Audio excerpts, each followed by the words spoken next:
everyone, welcome back to the Strong with Julie podcast. Today we're talking about self-sabotage on your fitness journey. I'm going to give you some tips and how to overcome this because it's something that's prevalent with all of us. Like I've been there, my clients have been there, just everyone has experienced at least one of these things. So we're going to deep dive into them and it'll be like a short, quick episode, but definitely one that you'll have some tangible takeaways with. So I'm excited for you guys to hear it.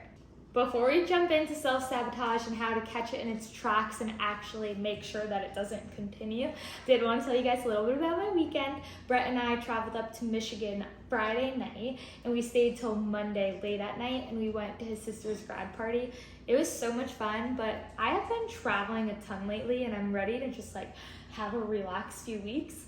But in a few weeks, I actually traveled back up to Connecticut to visit my family because my aunt's baby shower is happening.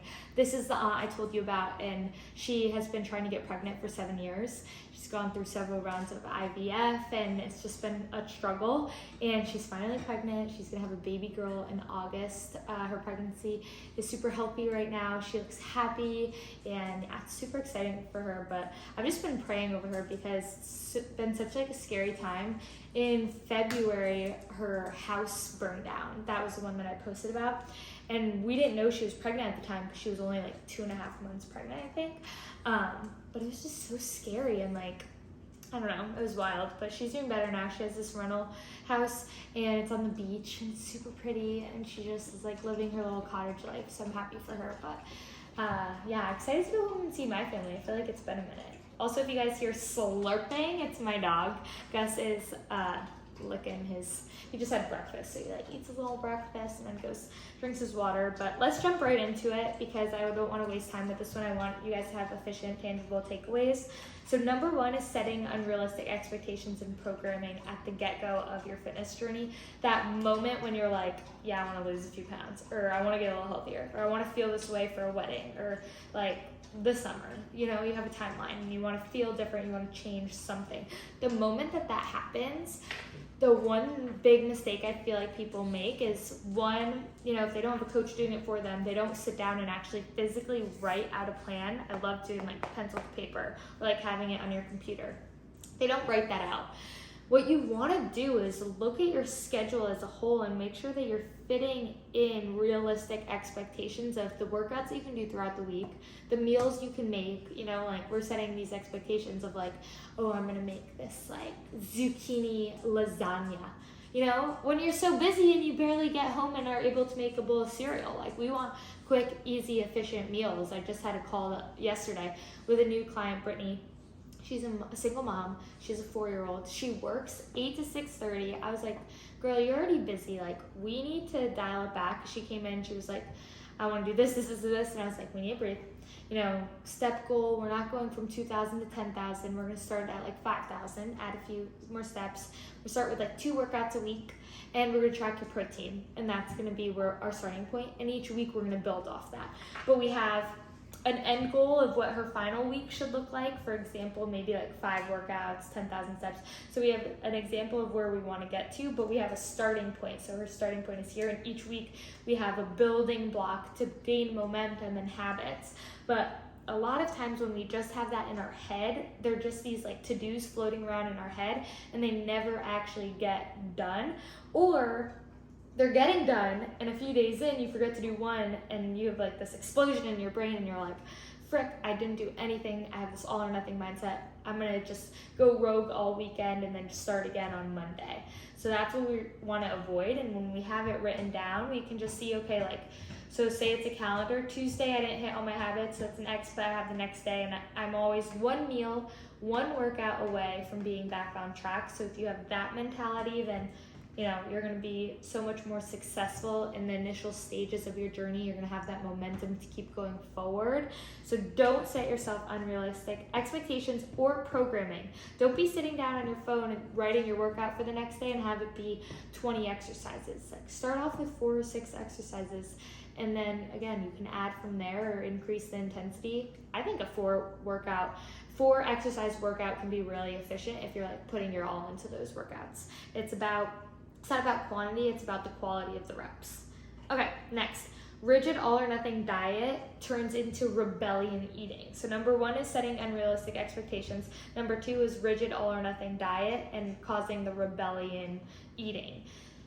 What I like to relate this to is when I was in high school, I was a binge eater. So I had this really restrictive eating during the day. My expectation for myself to lose weight in order to be a flyer was, in cheerleading, was you have to eat as little as possible during the day. So Slim Fast shakes for breakfast and lunch, and then a protein and veggies for dinner, and a 100-calorie packed almonds was my day of eating.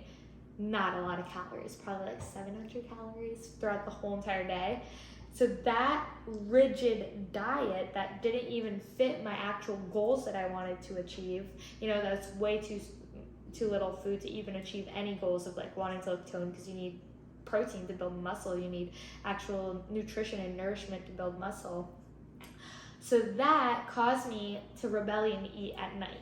So rebellion eating is basically like you're not punishing your body, but because you punished your body so much during the day, kind of like a kid, when you punish a kid, then they want to rebel again, or they want, do you guys understand the analogy that I'm making? Like, let's say the kid punches a friend, and then you're like, oh, you're in timeout. The rebellion in him is going to be like, oh, I'm so mad, and like punch other things. So you get like more angry. So your brain's like that too. If you're like setting yourself these rigid rules, then at night you're gonna want to rebel against it. When I tell a toddler like, oh, you can't eat the green M&Ms, and they're just looking at the bag of M&Ms, what are they gonna want? The green M&Ms.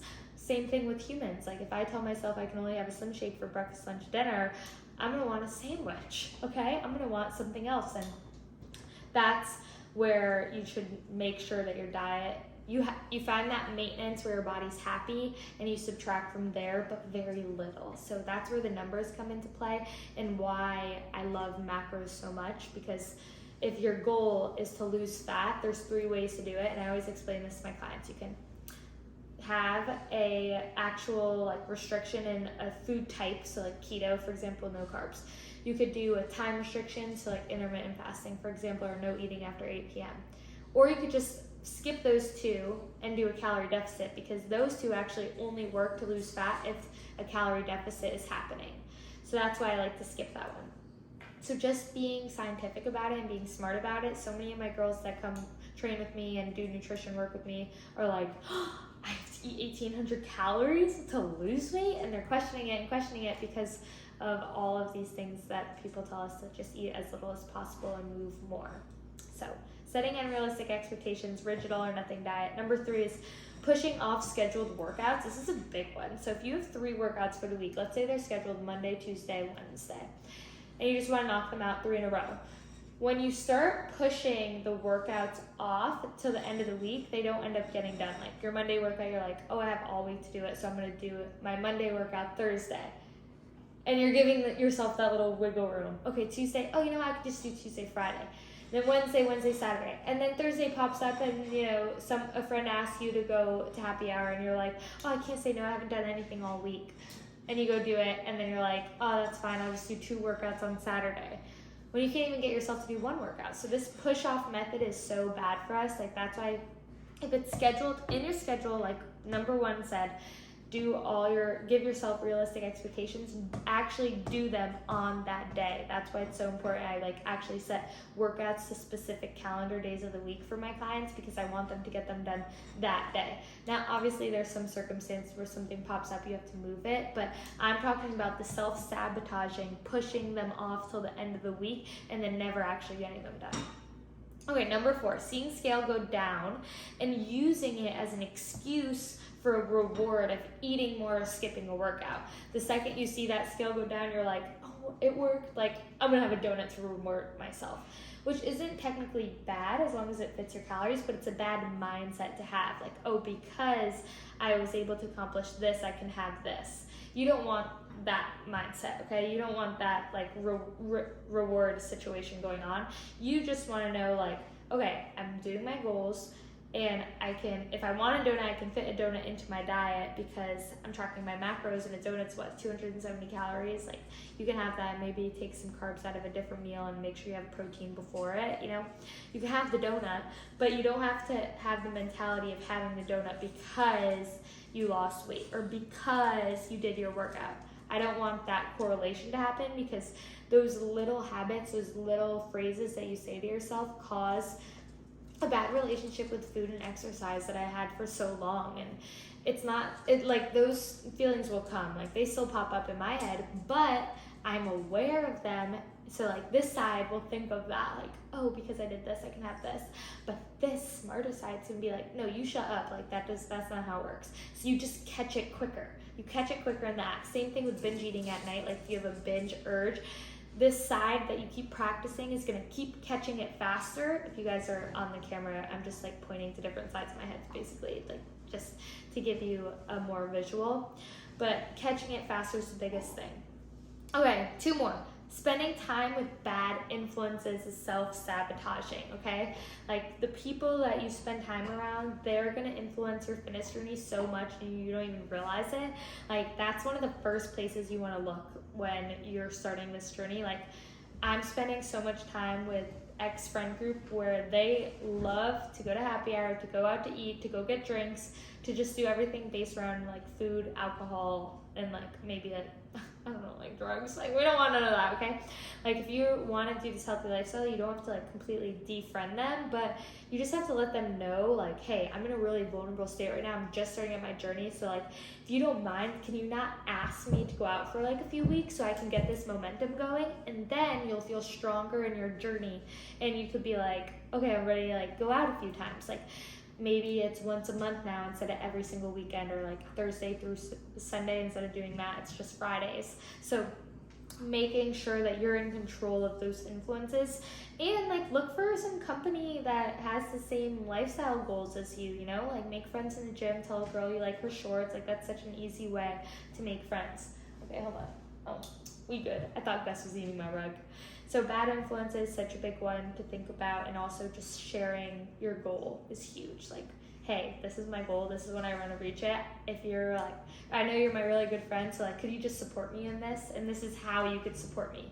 Like, don't leave them any questions. Like, tell them exactly how it is laid out. And don't be like, oh, you need to drive me to the gym. Like, we don't need all of that. But you want to just be like, you could support me by maybe like texting me when you wake up in the morning, because I know you have to wake up early for work anyways, and ask me if I'm on the way to the gym. Like, that's a really nice way someone can support you, and if they're a good friend, they should want to. Okay, that's number 5. Last but not least, it's actually the same as number 5, so we can condense them into one. It's sharing your goals with other people. So not sharing your goals is self-sabotaging, because then you're just doing this whole thing alone. And that's so hard. It's so hard to do things alone. Like, us as humans, like, we're made to have good community. We're made to, you know, support one another and love on one another and make sure that we're like cheering people on. Like, that's the biggest thing for me, like, that really changed my fitness journey, is instead of being jealous of other people, jealous of their progress, jealous of their lifestyle, like, I cheer them on. I cheer them on loud, and I try to do that every single day, you know, even if it's just like commenting on people's pictures, but I do it truly and honestly because I'm proud of them for like putting in that work, because I know how hard it is. And I think if you can give that gratitude out, you're, one, going to receive more of it in a selfish way, you know, but 2, like, you're going to feel better about your own progress. Hi Gus, you want to say hi? You want to say hi to the camera? We were actually just finishing up. That's today's episode. It was a short and quick one, but self-sabotage is a big thing, and it's just, you got to catch it in the act. And like, if you catch it in the act quick and you can stop yourself, the quicker you'll be able to do that in the future, and you'll just have a lot more success. So I hope that was helpful. Okay, you're going down. You're going to go down if you keep doing that. You want to sit like a baby? Okay. I am taking on some new clients for June, and those onboarding calls are going to be at the end of this week and the beginning of next week. So if you guys are interested in that, then you can apply on juliaxfit.com. And thank you for anyone that has trusted me on their journey, or, you know, like, is going through my page and getting some helpful insights from some of my posts. Like, I just love that you guys are able to go there and feel safe and feel heard. I think that's the biggest thing. Like, I'm one of you, you know, like, I'm going through the same shiz as you are, you know? Like we're going through this together, and I think that's what makes it really homey on my page and why I love and enjoy talking to you guys so much. But if coaching is not something in the cards for you right now and not something you can afford, I do have a 30-day free challenge going on my page, so you can definitely check it out. And if you are doing that and you feel like you need more support, I am now offering just nutrition coaching too, so you can do that for a cheaper price on top of the 30-day challenge. And that's something that can be repeated for sure. So like the 30-day challenge could be repeated for like 3 months, and you can see progress. Are you all done, guys? Okay, we're gonna go take a nappy, but thank you guys for listening, and I'll see you next Wednesday.